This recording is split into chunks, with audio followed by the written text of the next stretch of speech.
NFL rules analyst Walt Anderson weighed in on the controversial interception ruling in overtime of the Denver Broncos' victory over the Buffalo Bills on Saturday night. Broncos defensive back Jaquan McMillian took the ball away from Bills wide receiver Brandon Cooks on a deep pass from Josh Allen.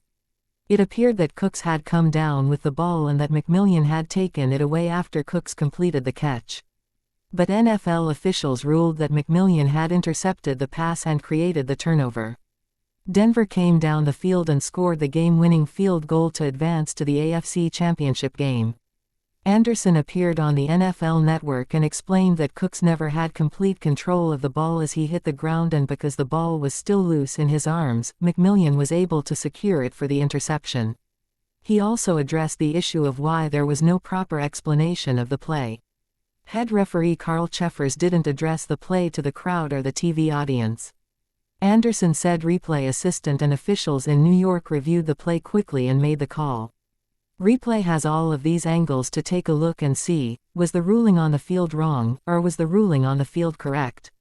Anderson said, if you can confirm that the ruling on the field is correct, they really want to move the game along, and they don't want to have unnecessary stoppages. Bills head coach Sean McDermott was irate over the process of how the call was confirmed. He wanted officials to take a long look at the play, which is why he said he took a timeout after the interception. It would seem logical to me that the head official would walk over and want to go and take a look at it, just to make sure that everybody from here who is in the stadium to there are on the same page. That's too big of a play, in my estimation, and a play that decided the game potentially as well, to not even slow it down, McDermott said.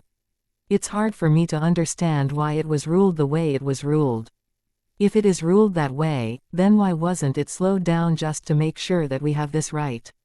That would have made a lot of sense to me, to make sure that we have this thing right. Because that's a pivotal play in the game. We have the ball at the 20, maybe kicking a game-winning field goal right there. So I'll just leave it at that. But he did not leave it at that. In fact, according to the Buffalo News, the coach called the outlet from the team plane and berated the officials even more. That play is not even close, he told the outlet. That's a catch all the way. I sat in my locker and I looked at it probably 20 times, and nobody can convince me that that ball is not caught and in possession of Buffalo.